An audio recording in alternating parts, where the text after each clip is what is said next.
She had been gargling salt water for 42 years. Her mother had taught her a quarter teaspoon of salt, 8 ounces of warm water, 30 seconds of gargling at the back of the throat whenever a sore throat threatened.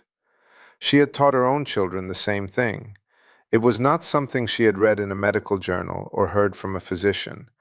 It was the kind of practical knowledge that passes through families because it works well enough that nobody questions it.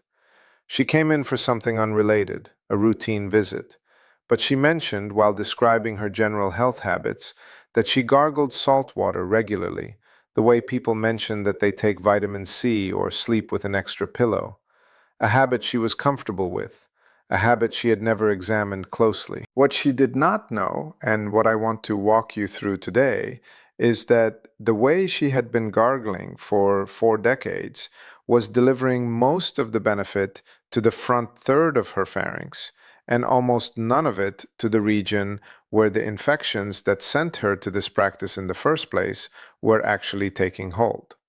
Not because the salt water was wrong, because the geometry of the gargle was wrong. And the geometry of the gargle is determined more than anything else by the position of the head during the 30 seconds she was doing it. The left ear tilted down is not a folk remedy. It is an application of eustachian tube anatomy that most people have never been told about, and that changes, specifically and measurably, which surfaces the gargled solution reaches and which ones it misses entirely. What I am going to walk you through is the anatomy of the upper respiratory tract, why the pharynx is structured the way it is, and what that structure means for topical interventions like saline gargling. The eustachian tube connection that determines middle ear involvement in upper respiratory infections, and why the head position during gargling determines whether the solution reaches the anatomical locations where it can actually do something useful. If you gargle salt water, or have ever been told to gargle salt water for a sore throat, stay with the anatomy first. The practical instruction at the end is simple. Understanding why it works the way it does is what makes it a practice rather than a ritual. Everything here is educational. It is not a replacement for direct evaluation by your own physician if you are experiencing ear pain, significant throat infection, fever, or symptoms that are worsening rather than improving. Those require clinical assessment. This video is about optimizing a practice many people already use, not substituting it for care that requires it. Start with what the pharynx actually is, because most people have a vague sense of it as the back of the throat without a clear picture of its 3 distinct regions and why that distinction matters for anything swallowed, gargled, or inhaled. The pharynx is a muscular tube approximately 13 centimeters long in an adult, running from the base of the skull to the level of the 6th cervical vertebra, where it transitions into the esophagus below and the larynx anteriorly. It is divided into 3 regions based on the structures adjacent to it. The nasopharynx is the uppermost region, sitting behind the nasal cavity above the level of the soft palate. It communicates with the nasal passages anteriorly and with the middle ear on each side through the eustachian tubes, which open into the lateral walls of the nasopharynx at a specific anatomical landmark called the torus tubarius. The nasopharynx does not participate in swallowing. It is exclusively a respiratory passageway and the conduit between the nasal cavity and the middle ear. The oropharynx is the middle region, the part visible when you open your mouth wide and depress the tongue. It begins at the level of the soft palate and extends to the base of the epiglottis. The palatine tonsils, the structures most people think of when they think of throat infections, sit in the lateral walls of the oropharynx, in paired recesses called the tonsillar fossae. The posterior pharyngeal wall of the oropharynx is the surface most people are reaching when they gargle, and reaching it is not difficult. It is the most accessible surface in the pharynx by simple geometry. The hypopharynx is the lowest region, behind the larynx, continuous with the esophagus. It is not the primary site of the infections that drive most gargling behavior, and saline gargling does not reach it in any meaningful concentration. The region that matters most for understanding why the head position during gargling changes the clinical picture is the nasopharynx, specifically the lateral walls where the eustachian tube openings sit. The eustachian tube is a structure most people know exists without knowing precisely what it does or where it is. It is a cartilaginous and bony channel, approximately 3 to 4 centimeters long in adults, running from the middle ear cavity downward and medially to its opening in the lateral wall of the nasopharynx. Its primary function is pressure equalization. The middle ear is a sealed, air-filled cavity, and the pressure within it must be kept equal to atmospheric pressure for the tympanic membrane, the eardrum, to vibrate normally and transmit sound. The eustachian tube opens briefly during swallowing and yawning, allowing air to enter or exit the middle ear and equalize pressure. The sensation of ears popping during altitude change is eustachian tube function you can feel. Its secondary function, less discussed but critically important for understanding upper respiratory infections, is drainage. The middle ear epithelium produces mucus continuously, and that mucus must drain through the eustachian tube into the nasopharynx. The tube is lined with ciliated epithelium that moves mucus toward the pharyngeal opening through coordinated ciliary motion.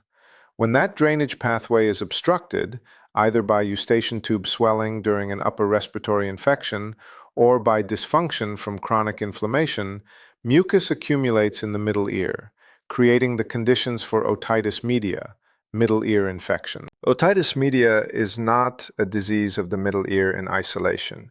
It is almost always a consequence of eustachian tube dysfunction during or following an upper respiratory infection that originated in the nasopharynx. The pathogen that colonized the nasopharynx during the throat infection ascended through the eustachian tube or blocked the tube's drainage function, allowing middle ear fluid to accumulate and become infected. This is the anatomical connection between a sore throat and an ear infection, and it is why the eustachian tube opening in the nasopharynx is a clinically important surface in upper respiratory infection management, not a bystander to the infection that declared itself in the throat. Here is what standard upright head gargling reaches and what it misses. When you tilt your head back and gargle in the conventional position, head neutral or slightly extended, the saline solution pools at the posterior wall of the oropharynx. The turbulence of gargling agitates the solution against that surface and generates the aerosol and mechanical disruption that constitutes the therapeutic mechanism. The oropharyngeal posterior wall is well irrigated. The palatine tonsils receive reasonable solution contact depending on how wide the mouth is opened and how forceful the gargle. The uvula and soft palate are contacted. What is not reached in this position is the nasopharynx. The soft palate during gargling is elevated by the same muscular mechanism that elevates it during swallowing, partially separating the oropharynx from the nasopharynx and reducing solution transit into the upper chamber. The eustachian tube openings, sitting in the lateral walls of the nasopharynx above the level of the soft palate, are not contacted by the solution. The modification that changes this is a combination of head tilt and nasal pathway engagement that allows saline solution to enter the nasopharynx and contact its lateral walls, including the region of the torus tubarius, where the eustachian tube opens. When the head is tilted with the left ear down and the chin slightly elevated, two things happen simultaneously. The right side of the nasopharynx is positioned uppermost and the left side is positioned dependently. Solution that ascends from the oropharynx into the nasopharynx, aided by the slight chin elevation and the reduced soft palate elevation produced by the specific gargling technique in this position, follows gravity toward the dependent left lateral wall. The left eustachian tube opening, sitting in the dependent lateral nasopharyngeal wall in this position, receives solution contact that it would not receive in the neutral head position. This is not a dramatic repositioning. It is a 15-degree tilt.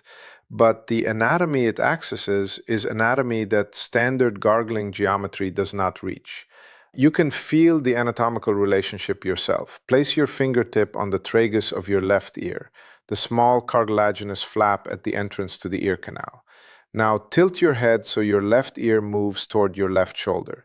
You have just moved the eustachian tube opening, which sits 3 to 4 centimeters medial and inferior to where your fingertip is, into a more dependent position relative to the nasopharynx. The solution pooling in the nasopharynx will follow gravity toward that dependent wall. The right ear tilted down reaches the right eustachian tube opening for the same reason. If you are managing symptoms on one side specifically, the tilt is toward the affected ear. The therapeutic mechanism of saline gargling is worth understanding precisely because most descriptions of it stop at a level of detail that makes it sound like folk medicine rather than applied physiology. Saline solution at concentrations between 0.9% isotonic and 3% hypertonic exerts effects on the upper respiratory mucosa through 3 distinct mechanisms. The first is osmotic. Hypertonic saline, solution more concentrated than the body's own fluids, creates an osmotic gradient across the epithelial surface that draws fluid from the submucosal tissue into the mucus layer. This is the mechanism that reduces mucosal edema, the swelling of the mucosa that produces the sensation of a swollen throat and that contributes to eustachian tube obstruction by narrowing the already small tube lumen. A less swollen mucosa is a more patent tube, and a more patent tube drains more effectively. The second is mechanical. The turbulence of gargling generates physical disruption of the mucus layer coating the pharyngeal surfaces. Bacteria and viruses that have colonized the pharynx are embedded in that mucus layer. Mechanical disruption dislodges them from the epithelial surface and removes them in the expectorated solution. This is a direct reduction in pathogen burden on the contacted surface, and the degree of reduction is directly proportional to how thoroughly the solution contacts the surface in question. The third is direct antimicrobial. Saline at physiological and hypertonic concentrations has been shown to inhibit viral replication in vitro, with the mechanism involving chloride ion concentration and its effects on viral enzyme activity. Research published in Scientific Reports in 2019 by Ramalingam and colleagues demonstrated that gargling with hypertonic saline at the onset of upper respiratory infection symptoms significantly reduced illness duration and viral shedding compared with controls, with the proposed mechanism being direct interference with viral replication in the nasopharyngeal epithelium. The nasopharynx is the primary site of initial viral replication in most upper respiratory infections. It is also the site of eustachian tube communication with the middle ear, and it is the site that conventional upright gargling most consistently fails to reach. That convergence is the argument for the head tilt. The evening I held a small mirror at the right angle to watch saline solution move in my own pharynx during gargling.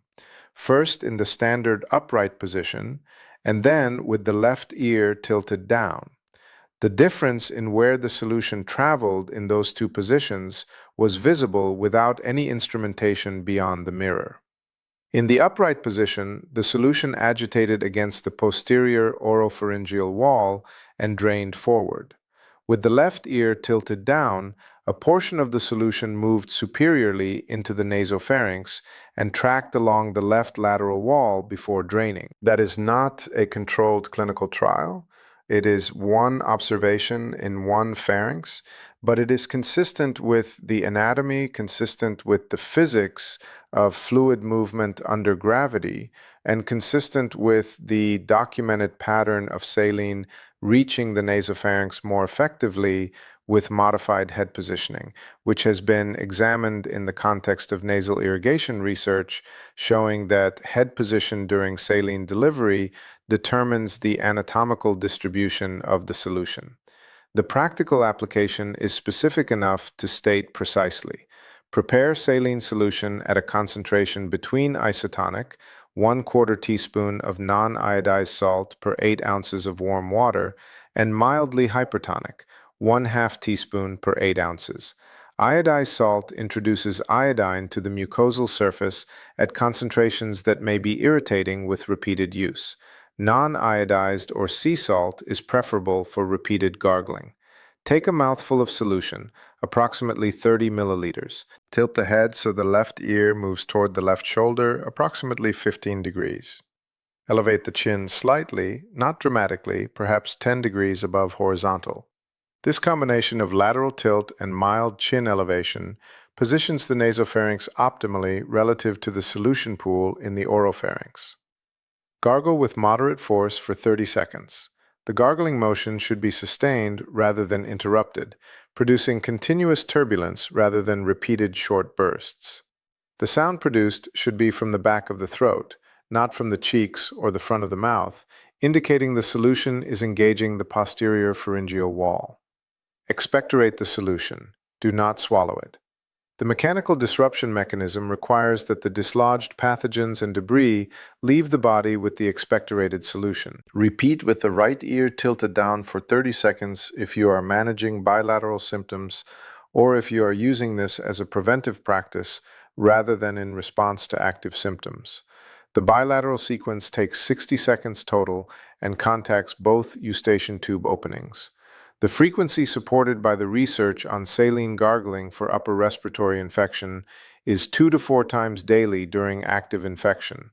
For preventive use or during periods of exposure to upper respiratory illness, once daily is the more common practice in the research literature examining routine saline gargling as a prevention measure. The Cochrane-level evidence on saline gargling for upper respiratory infection prevention is not yet definitive. Individual trials show benefit. The magnitude varies across studies. The intervention is safe, inexpensive, and available without any clinical infrastructure. The risk of performing it correctly is zero.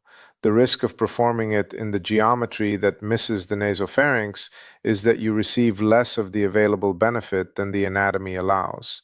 There is one modification worth naming for older adults specifically because it changes the risk calculation of the technique without changing the technique itself. In adults over 60, the eustachian tube loses some of its muscular tone, and its mucociliary clearance function declines.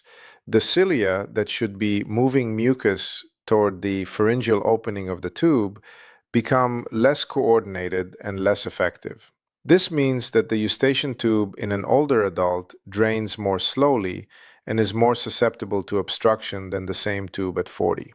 An upper respiratory infection that produces mild earfulness in the younger adult may produce prolonged middle ear fluid accumulation and greater risk of secondary bacterial infection in an older adult because the drainage mechanism has less reserve capacity. This is precisely why the head tilt modification matters more, not less, in older adults. The eustachian tube opening in the nasopharynx is the one anatomical location where a simple topical intervention can reduce the pathogen burden and the mucosal swelling that compromise the tube's already reduced function. And it is the location that standard gargling geometry does not reliably reach. The 42 years of saltwater gargling that woman had done were not wasted. She was reaching the oropharyngeal surfaces effectively. What she was missing was the 15-degree tilt that would have given her the additional coverage her anatomy was capable of receiving the whole time. That is the correction, not a different remedy, the same remedy in the position the anatomy requires. Drop your age in the comments and whether you gargle salt water regularly. Not your technique, just whether the habit is already there. Based on what comes through in this community, the practice is far more common than the awareness of the geometry is. I want to see that gap.